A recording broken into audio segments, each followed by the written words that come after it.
Hello, guys. Welcome to my YouTube channel. Guys, today I've got somebody really special, and you won't believe. I think some of you might have seen my podcast with him. It was actually based on the Bollywood topic. If you haven't seen that podcast, I'll put in the link below. You should definitely see that. My favorite, all time favorite friend, Alex. Alex, how are you? I'm all right, thank you. Yeah. I was quite hyped up there. Thank you very much. I appreciate Alex, that. Best all-time friend of all time. Wow, that's Alex, wow. And the reason I said that, Love Alex, it. I don't know if you remember or not. Even on my YouTube channel right now, there's a video where, if you remember, you were saying something in Urdu. Mujhe Urdu aati hai. Do you remember? Yes. that funny video? I do remember. Yeah. That The one you is on sort my of. channel, and a lot of people liked it. And Alex, I'm still actually quite surprised that the way you pronounce those words so accurately.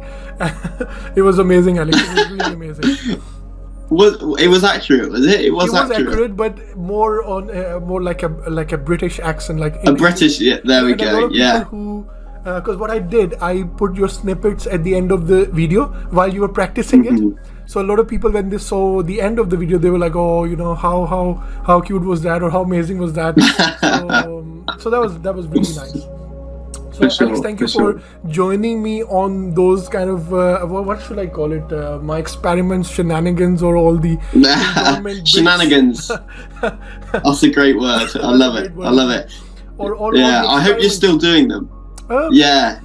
Alex, to be honest, not in that same frequency whenever I get time, but I hope that if I see you next time, I'll have something ready like that to do with you. Fantastic. We'll be up to our old tricks when we meet again. Definitely. Alex, do you remember our when we were communicating on the Bollywood topic in our podcast? And I think in one of the video when we went out, you, me, and Jake and Qasim were there as well, where you had to wear some wigs and dance in the in the town center. Yeah. remember That was in Bristol, I think, wasn't it? It was in Bristol. So Alex, sorry, go on. The things we did for your affection. I'm telling you, there's something warped about it. I was about to say I remembered the Game of Thrones line, "Things we do for love," or I would say "Things we do for friends." Is the line I know. There we go. But no, thank There you we very go. much, Alex, and I can never forget that how descriptive and interesting the podcast was, which we did on Bollywood. And a lot of my English friends, actually, when I sent them the link, they said that they've never thought about Bollywood in that sense before that podcast. So I mean, thanks to Fantastic. you and your questions, a lot of my friends actually were about to. It helped them to know what the industry is all about and why they make a lot of love stories but not other genres. So it was quite informative for a lot of people. Oh, fantastic. That's really good to hear, and it's good to hear that you have such a supportive network as well around you that can listen to all this stuff and is willing to. I know when I was doing the podcast, I always found that quite hard. I think there was a little part of me that was chasing the fame, Yeah. and so I think when that happens, I think people can tell, and I think I didn't really get so big of a reaction, but I think you do these things from the right place, that's for sure. And although I think I was 80% in the right place, there was 20% of me that wanted it for the fame and success. But you're in it for, seems like you're just there, Natural. you're here, natural. That's exactly it, and it's fantastic. And I think it's a testament to your character, seeing how supportive of a social network you have. So. Alex, credit thank you to so you. much. These are really great words, and I think this is why when I connected with you, and when we did that podcast and a lot of other things we used to discuss, I think I found the same from you. Very supportive, a very positive guy. Of course, we haven't spoke much because you have been doing your psychology degree, which we will go into detail just in a bit. But I have always found you to be really supportive and very open-minded and connecting to people, different backgrounds and different kind of expertise and skills, and I think that's what it's all about, Alex, if I'll be honest with you, because in order to learn in life, unless you go and connect with people who had different experiences and come from different backgrounds, I think you don't open up in the same way. So I'm really glad that I met you and we went onto this journey. And I hope that going forward we can discuss these different topics if you're up for it, and we would also see the feedback of our people as well who see our podcast and see how it goes. And to be honest, when I do these kind of things, Alex, YouTube and stuff, either one person joins me or 10 or 10,000, I want to be happy in doing this kind of stuff. It might take a year or 10 years to even get 100 subscribers or 10,000, or I don't, but I want to do it because I'm educating myself. I'm learning something from you, you're learning something from me. As long as I'm enjoying that, that's all for me. Because Fantastic. And that's how I take it. And this is why there's no compulsion that I have to do it every week or I have to do it in a certain time. I do it according to people's convenience when they get time, so that we both can connect, discuss, and then just put it out there. And hopefully if we build some consistency and we build a rhythm, it will automatically start building something which we might not even have thought in the beginning. So definitely this and that's the probably 80% of where I was at, but then there was definitely the 20% where I think there's something about YouTube and trying to conform to the algorithm and seeing the views and retention rates and all these stats that it certainly got me hooked. And it was almost like I couldn't engage with doing YouTube and podcasting without getting hooked into the feedback of it and how many views and how many likes. So I always found that really, really difficult. And I think now I've come to a stage where I'm off of all social media apart from YouTube. If some people don't even consider that as social media, and I know it's a bit of a hybrid. But yeah, YouTube's the only one now that I watch content from, but I don't give out any content, because I can quite easily fall into that ability to algorithm part get of hooked it, on I believe, isn't it, Alex? Say that again, sorry. So I think the way I was getting the message from you is that sometimes when you get into those algorithms and stuff, it can also then demotivate you, and then if it doesn't achieve in the similar way, you don't feel that you have done enough, perhaps. That's exactly it. And then I overcorrect by then trying to conform to the algorithm, and then I end up very quickly losing my innate want to just engage with people, and it becomes more about just getting the views and Alex, so I find that very tough. For a very short period of time, I kind of explored that area, but what I quickly realized that it's quality over quantity. And after my music video has almost gone above 100k views. Wow. Over a period of I think 5 to 10 years. But I left it. I only left. I had one video and then I got busy, as my journey of immigration and stuff. But when I revived it again, I was probably doing maybe 1 or 2 video in 6 months. This is the first year, Alex, where I kind of said to myself that I'm going to do at least 1 video a month. That's the target I gave myself. So I did 1 video, and then for 5 years I didn't do any. Then the next 5 years I only did 4 or 5 videos or something. But then I thought to myself, I might do it only if I get the chance, and had basically on traveling vlogs. So once a month I'll try from this year. So last year I did about 2-3 good videos, but then from this year I'm doing once a month, and that's going okay, Alex. Average I'm getting 2,000 to 3,000 people watching those videos. Fantastic. Per month I'm getting. So a lot of people said to me, do it every week, but unfortunately, Alex, I don't have the time to do it every week. It's a lot of commitment while you have work and other commitments. So to be honest, Alex, I did take it as a as fun thing. If it doesn't go anywhere, I don't earn anything, it's all right, as long as I'm happy to do it, like with people like you, something I can give to other people. If our conversation can contribute something positive in somebody else's life, that's what I have gained from YouTube. That's what I'm thinking. Even if it's one person, I don't care.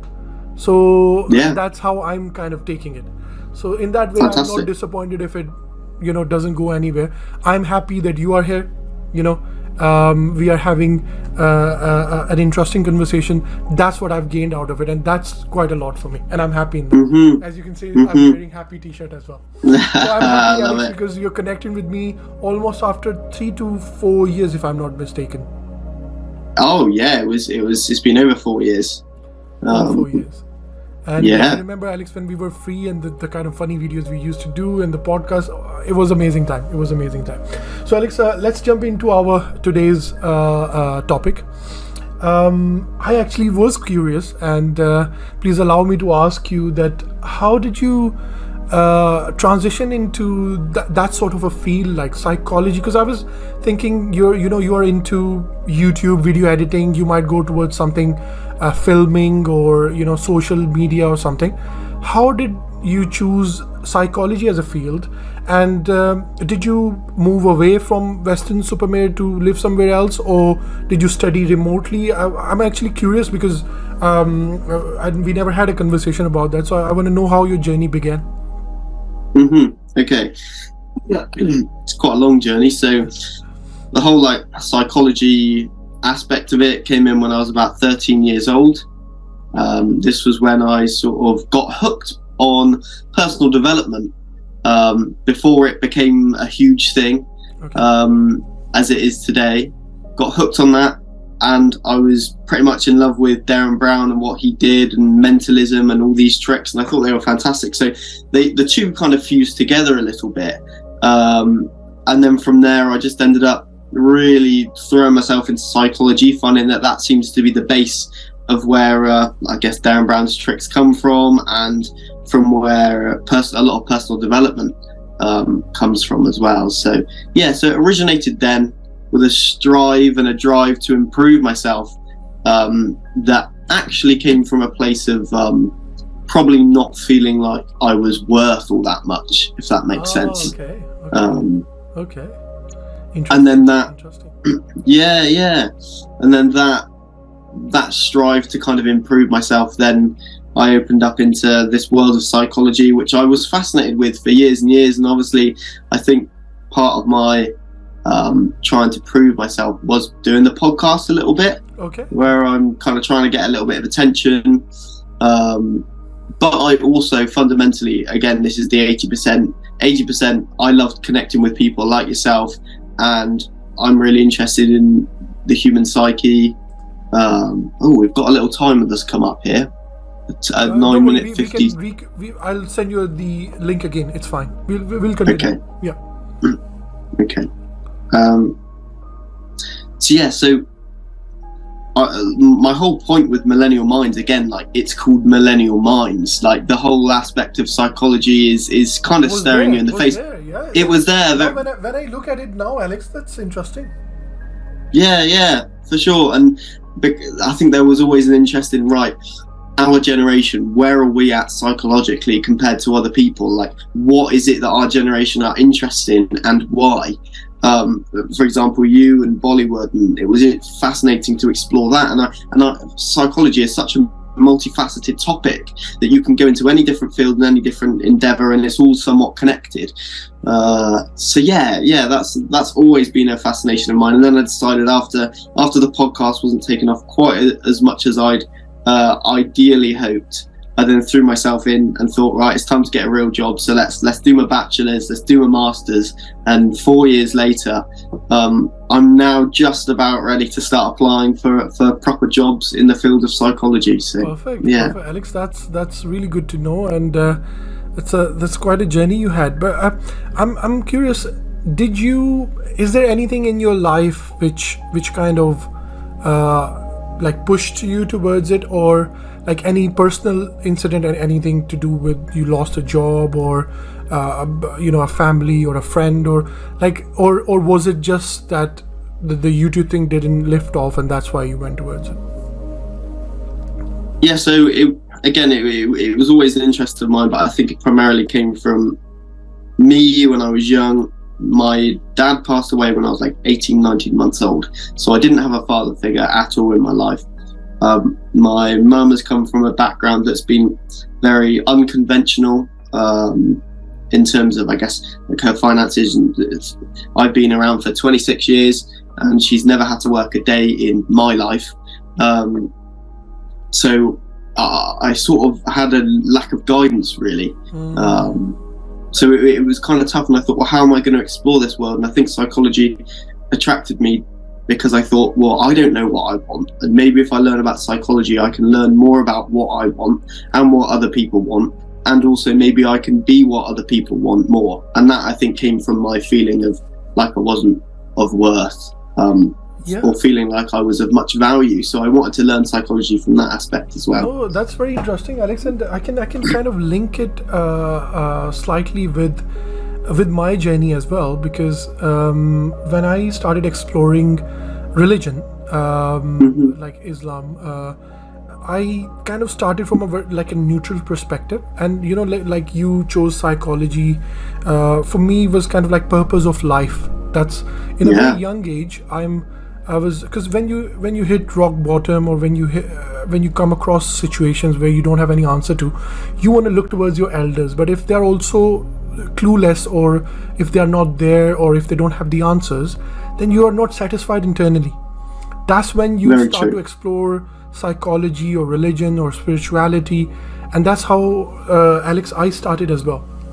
But I have to say that since I've been in Britain, it gave me a better opportunity to explore that, because being in Pakistan, it's more you belong to this sector or you belong to this, and so you never get the chance to be neutral and kind of see it from a bigger picture, see it all. And when I was over here, because in Britain it's different, and you can study as you want, and then you can study whatever you want. There's no compulsion or no obstruction in the way. Then I studied Islam as a neutral person. Like they're like in Christianity is Catholic and Protestant. In Islam is Shia and Sunni. So I was able to study both instead of having a mindset about one, and it helped me, Alex, to be honest. With my own questions about as well, like why do we exist, or why there is a religion, or why do we need it. Honestly, that's 7 years of journey, each and every small, or why people are disabled, why, if there's a religion, why people are getting killed, or all these little things I had in mind. In those 7 years, Alex, I explored them. Fantastic. I said that, okay, what Islam says, okay, what Christianity says, what Buddhism says, what the society says, or even what atheist people say about that. And then in the end, I found that my inner self was more connecting with the ideology of Islam. And that's how I started to indulge more and more into it. Like I started off by thinking, I've mentioned probably this before, but imagine yourself that you went somewhere and you dig up and you found an iPhone in it. Imagine if you never seen an iPhone before, and when you dig up, you can see that there's a calendar, there's call and everything. You can see there's a system in there. This is how, when I see the world, I see a system. Everything is so accurate to exist, that I feel like it cannot be just by chance. It's a plan. It's an intelligent plan. Like even our reproduction system in humans, in plants, how oxygen, how we are alive by oxygen, the food, how it decomposes. Like it's so intelligent to be just random, kind of. That's how I started from generally, and then I went more and more deep in. So Alex, as I was sharing you my journey, I think you wanted to sum it up, how you kind of interpreted my way of linking, maybe finding purpose in sort of religion, and finding a like a neutral path to finding doing my own research. I found it fascinating and very similar to my own journey when you were expressing that actually you were given a pre-made structure or system for perceiving life and reality, and actually there was something that didn't resonate with you with that, and you kind of rejected it. It sounds like at quite a young age actually, and then you went on this adventure yourself. Some would say it was kind of like perhaps like a bit of a hero's journey. It's kind of a rejecting of the safe and the norm to explore and then come back to somewhere that's very familiar yet very different as well, and more enriched, because if I'm right, is it the same religion Islam, it's the same religion you came back to that you were given to start with?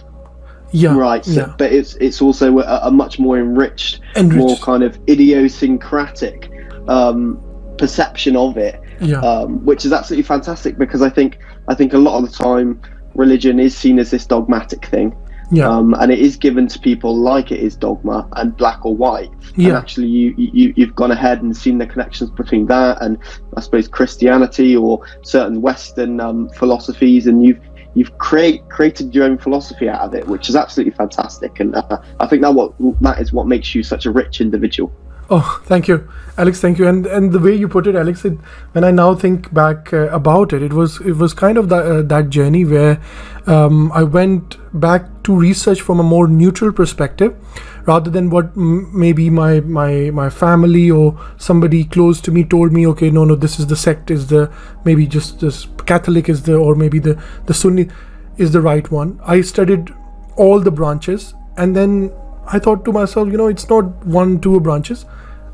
See it as a whole, and go for unity, go for connecting with people, and go for the basics. Definitely. Go for the basics, Yeah. and that's the best thing. And you'll find that the basics are in all of them.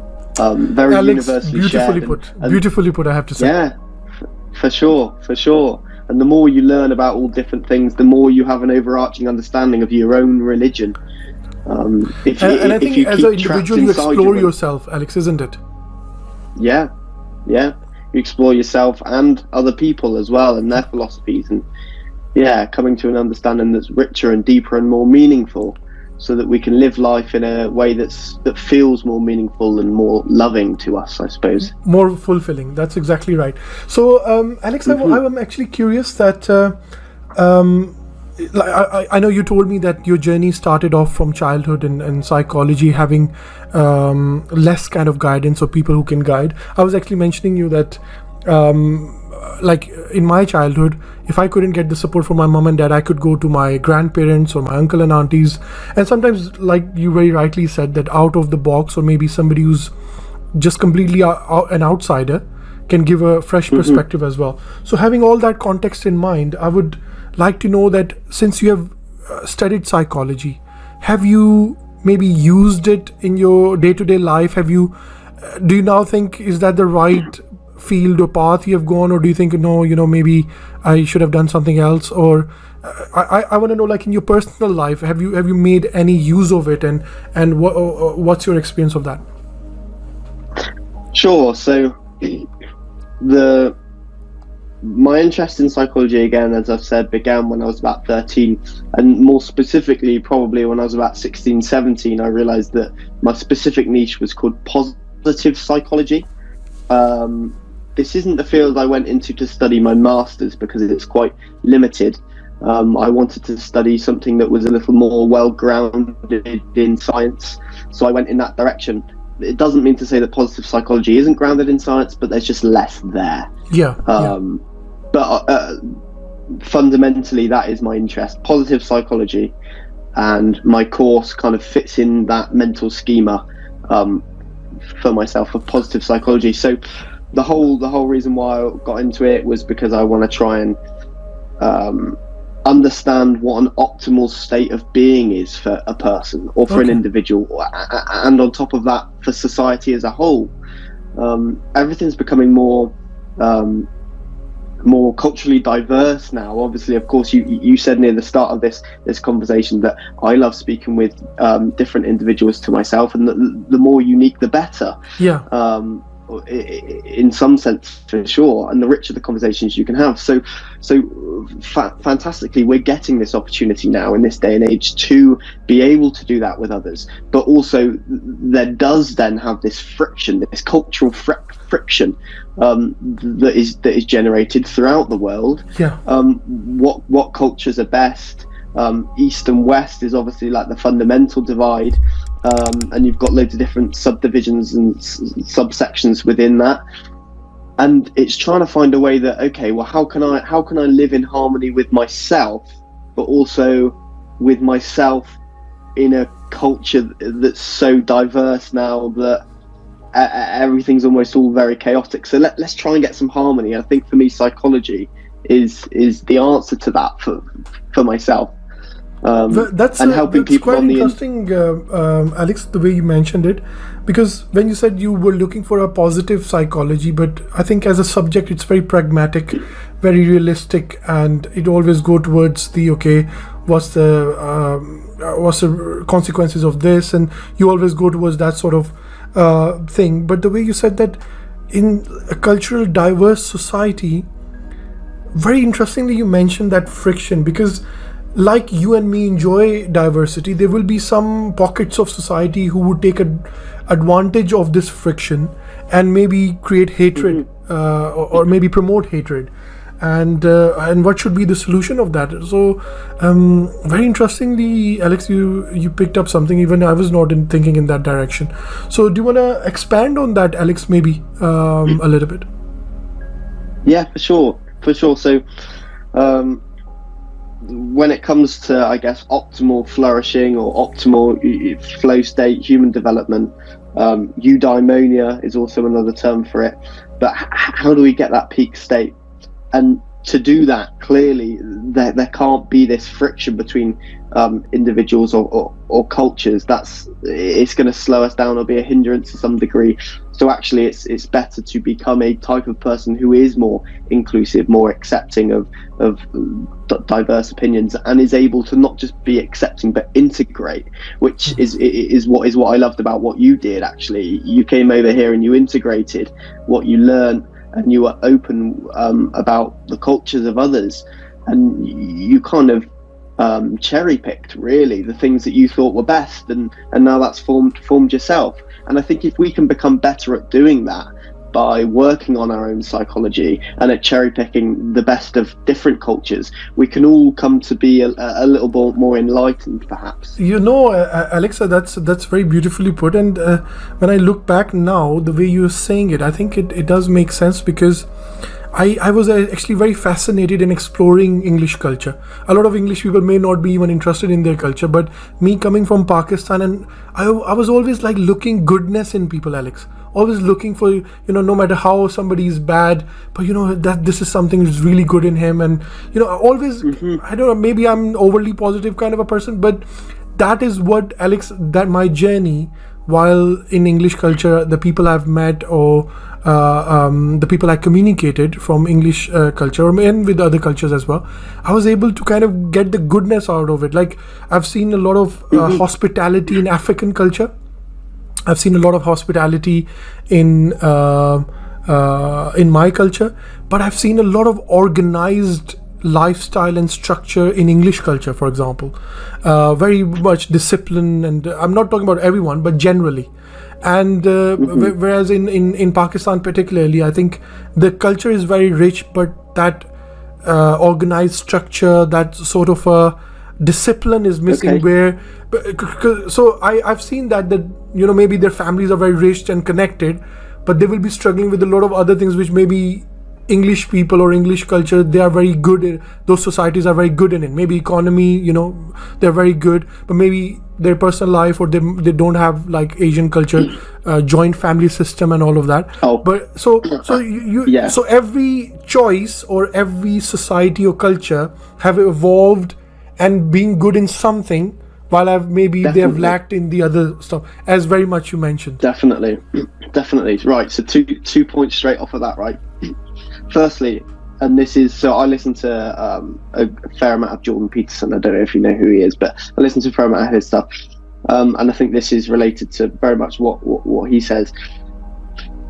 Fundamentally, there you came into a brand new country and culture, and you encountered different individuals, but didn't treat them with skepticism, but optimism. And I think that fundamental optimism is something that I don't know whether it can be cultivated. I'm sure it can be, but I think certainly in religion, that is what it strives to at its best moments attain, is fundamental optimism, regardless of the immediate consequences, regardless of the immediate environment and the immediate facts. It's that fundamental optimism of everything will be okay, everything is okay. Definitely, that's the base of religion, Alex. Very, very true. Very true. Go on. And if we conduct ourselves in such a way, then actually things will end up being better for not just ourselves but for others, because we have faith in reality and in others ultimately. And a lot of people can look at that and say that that's naive, and they can say, oh, so why would I have this perspective? Clearly there are bad people in the world. Sort of, yes, there are. Yeah. There are bad aspects of people in the world. Everybody's both good and bad, I think, to some degree. And actually, it's always striving to look for the good, which I think, from my own experience, that can be painful. Looking for and having faith in the good of a person after knowing, say, they've committed a horrendous crime. Yeah. And still doing that, and this is fundamental to my career in psychotherapy. I'm sat here. I've spoken with, so I can't speak of specifics, but generalities are okay. I had a client who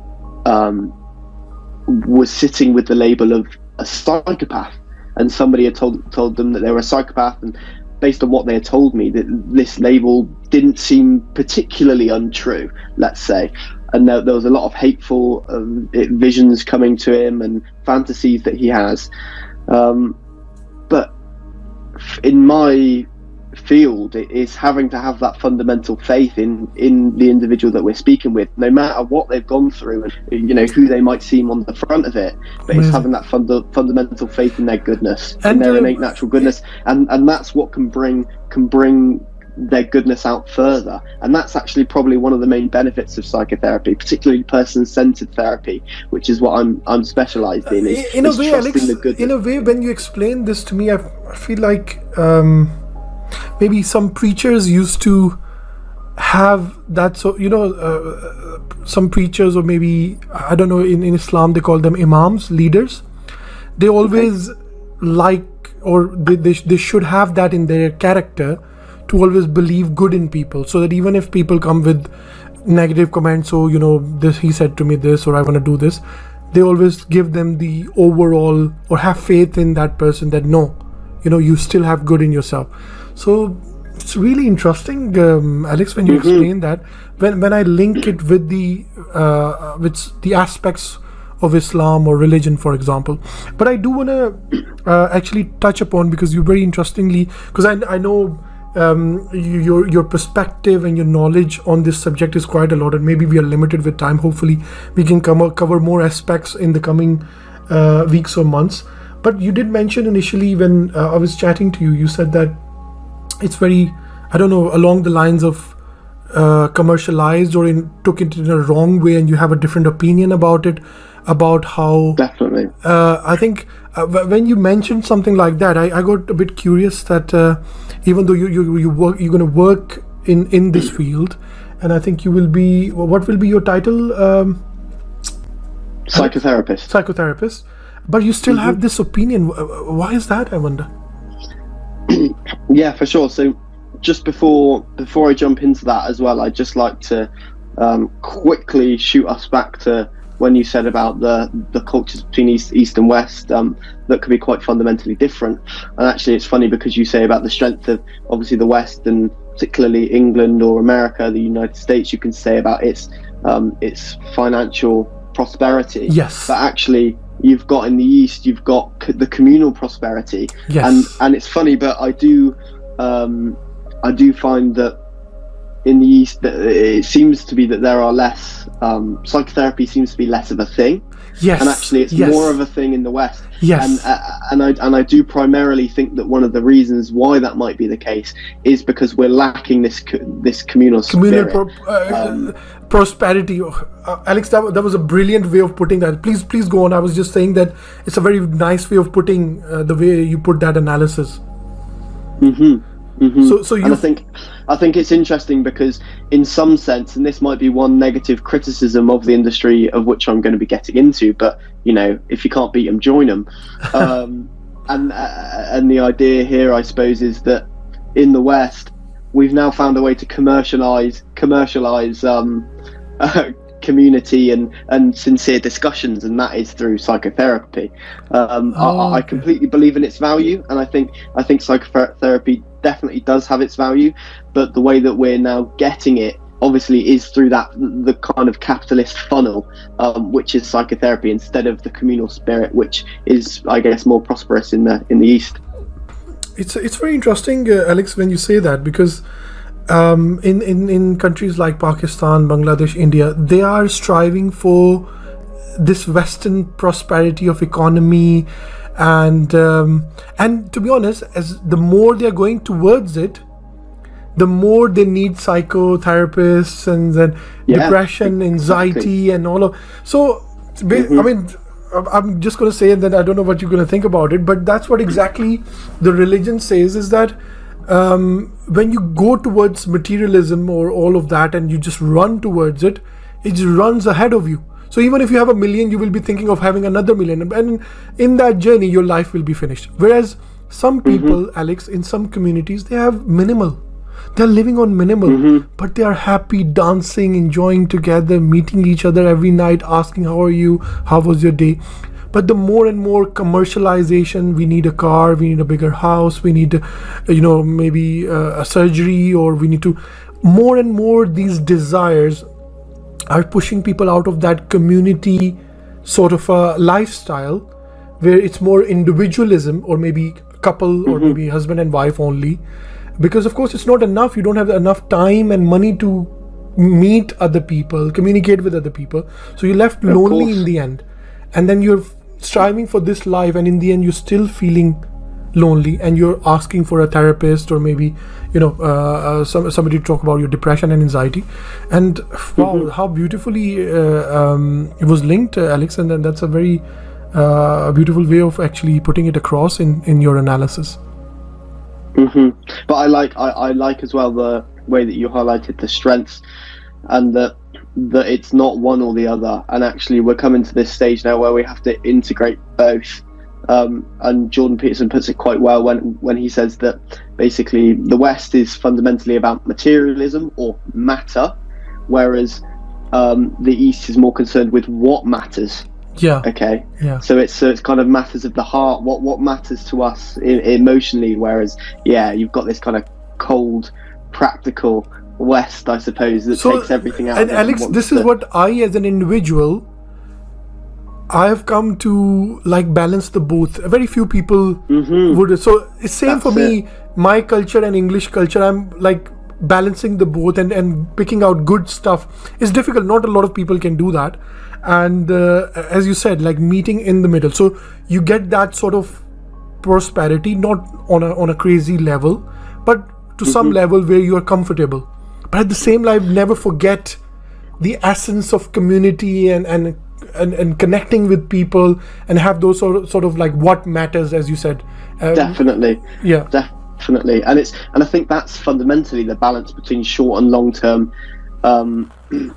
happiness and satisfaction. I think the West focuses perhaps primarily on long-term satisfaction and therefore delayed gratification, and this delayed gratification comes in the form of not speaking with individuals, keeping our heads down, working extraordinarily hard, and getting overly stressed because we're trying to, I guess, do it in service of the future.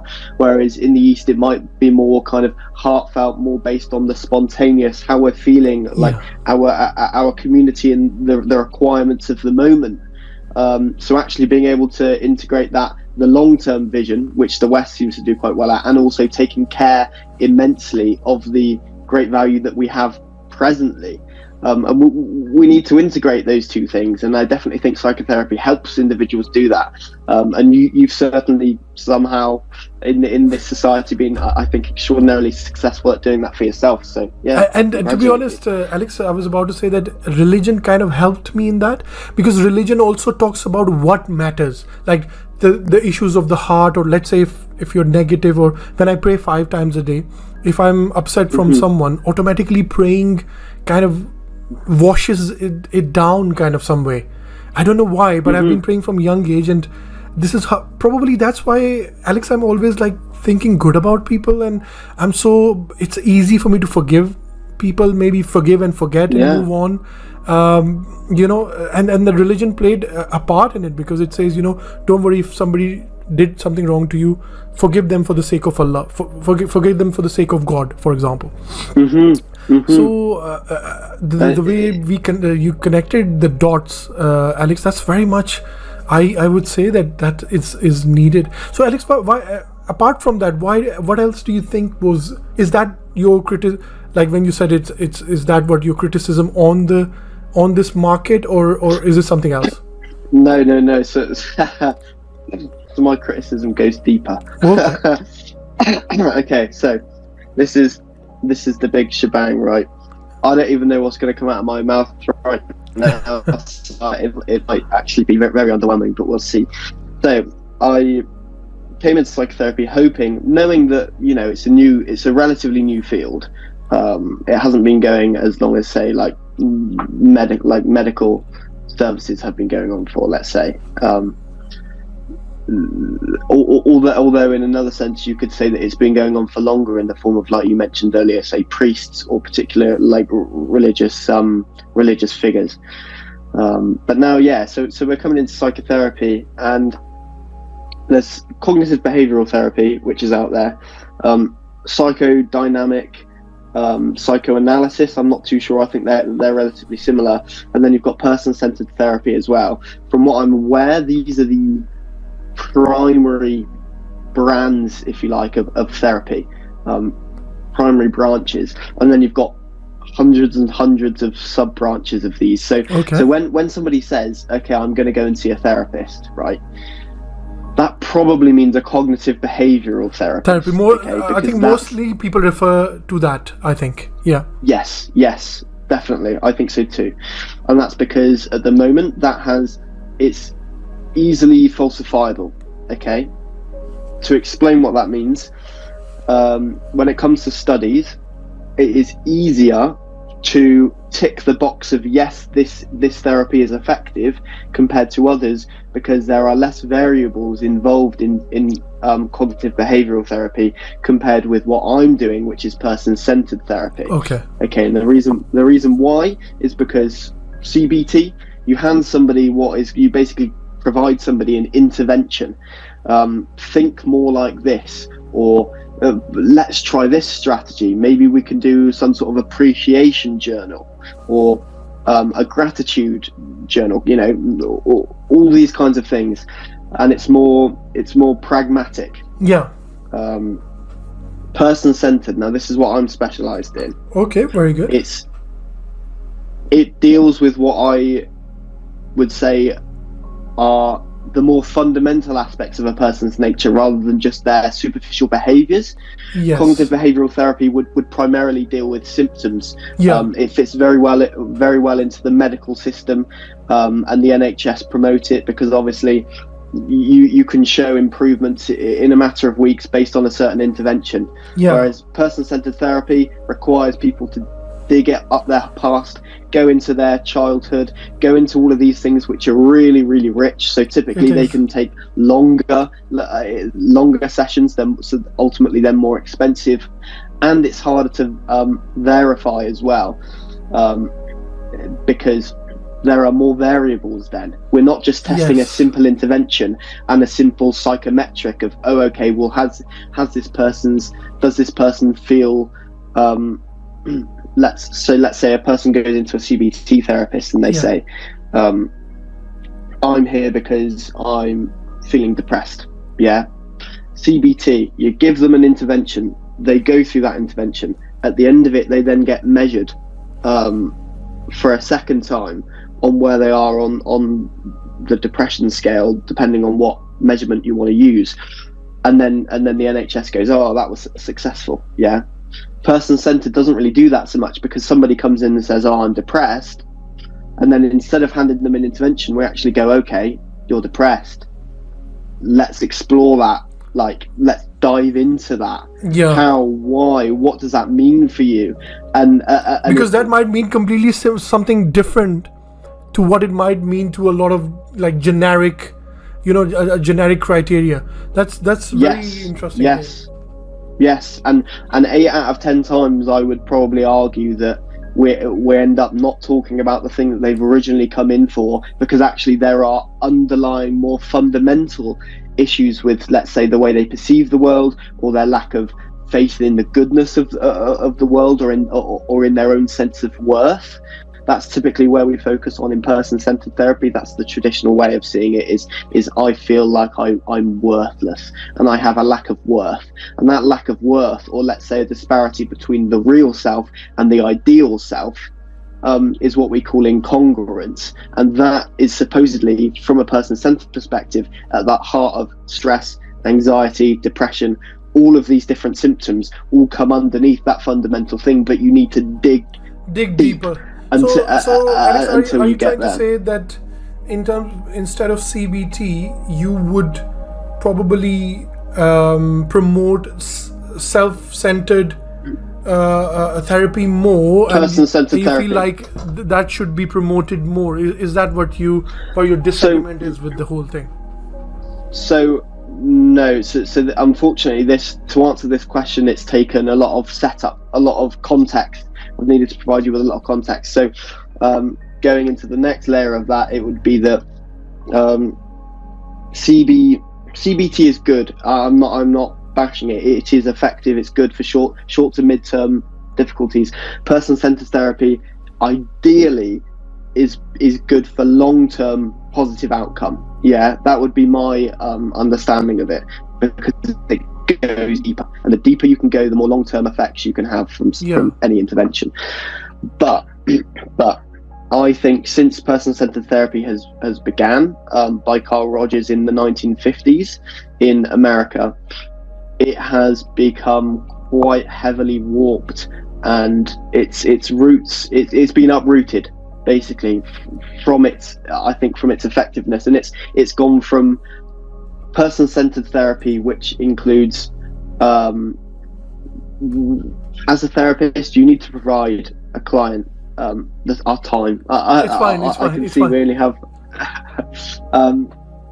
so as a therapist, as a person-centered therapist, you need to provide these three things: congruence, unconditional positive regard, which is the optimism for an individual regardless of what they appear as, and empathy.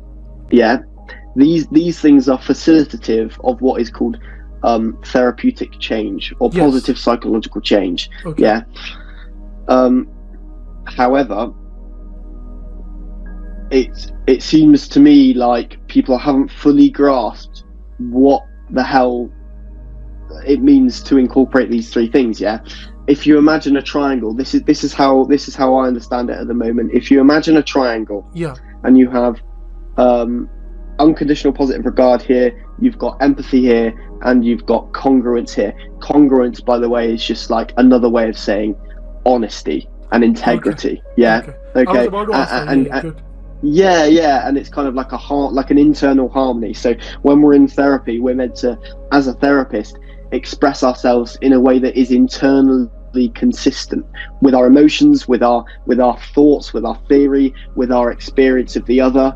It's all meant to be almost this kind of harmonious expression of consistency. And if you lie, that totally ruins and warps the whole therapeutic process in itself. So no lying, complete purity, if that makes sense. Yeah. But this is where I think the problems come in. It was continually talked by Rogers as these three things aren't different ways of being. They're all one way of being. One way, yeah. It's all one way of being, but he did not define that way of being, and he always referred to it quite ambiguously as a way of being or just being. And that's quite a hard thing for therapists to embody, to really help a client. So I think the translation between what Rogers was trying to convey and between, say, 2023's understanding of what he was trying to convey it's just completely gone askew. And fundamentally now, I think what you're finding with person-centered therapists is that they've almost ignored the one way of being, and they're almost kind of either springing from one to the other, which isn't very effective. And typically, primarily, especially in this day and age, I'm noticing that empathy is pretty much the only thing that person-centered therapists are providing for their clients, which just ends up enabling them. It just then ends up you can't just purely agree with somebody and empathize with their perspective all the time. Because then you're not going to get any psychological change other than a further entrenchment in their own presupposed beliefs and perspectives. Yeah. But I think this is why, like you were saying, that person centric therapy would be longer. It will take much longer time, more digging, but eventually it will have more benefits as compared to just having a generic approach and having a chart and say, oh no, now you're good now after a month because you've done this and that. So no, but the problem is, the fundamental problem is, if somebody said to me nowadays, who would you go and see? I would say, okay, if somebody wanted to see a therapist in this day and age, I would probably say, okay, go and see 5 therapists and scout at least 5 out, because I personally, having experienced being in the industry, don't fully trust 80% of them, because I don't think they understand the theory well enough to actually apply it, and I think that can actually cause damage, because if you're enabling people just by providing empathy for people, that's actually not just not helpful, but it can be damaging. Yeah. So if you're not doing it fully, you're just kind of doing a part of it. Yeah, exactly, and to just do that part of it can be more damaging than good, actually. And a lot of people think, well, as long as I'm being empathetic to them, then at least I'm kind of not causing any harm. But I think that's a very naive perspective. You're probably not causing any short-term harm, but mid to long-term you could be, if you're not being congruent with what's coming up for you in relation to their behaviors. Or say if they go on the streets and they start like bullying people, and all you're doing is empathizing with their emotions tied around the bullying, that's not necessarily going to help. It's also having to be congruent with them and express, okay, actually I'm feeling uncomfortable now, when you express how you're treating this person, and actually that doesn't sit right with me. And actually those moments of congruence can, from my experience, cause more positive psychological change than can just empathy. That's very true, and the way you explained it, I think that can have a better impact on the person rather than just agreeing with them or empathizing with them. Exactly. And fundamentally, from being on this course, and I know we only have a few minutes left, but from being on this course, I've come to the conclusion that actually the way of being that integrates all 3 of these dimensions is definable, and I've got my own definition for it, and that is it's actually a very simple word, but it's sincerity. Sincerity. Sincerity. I think if a person-centered therapist can sit in a room with a person and be completely sincere when listening to what's coming up for their client, and can express themselves in a way that's sincere, then they can help their client do the same, and they can help their client trust in their own sincere, innate goodness. And then slowly these negative symptoms can begin to ease. The braver a person becomes, and the more vulnerable a person becomes through therapy and through the practice of being sincere fundamentally. But that sincerity requires an integration of all of these 3 things: congruence, empathy, and unconditional positive regard. And you think, Alex, that mainly that's kind of the crux where you disagree, but if that's is adapted by the new upcoming people who are coming into this field, they adapt this strategy, this philosophy, then they can contribute to this field in a better way, and they can have a better impact. Yeah, for sure. I think, and this comes back to what we were saying about, so I think CBT is very effective. I think person-centered therapy, when done right, is 100 times more effective. But and this is only kind of my intuition to some extent. It's an educated intuition, but you know,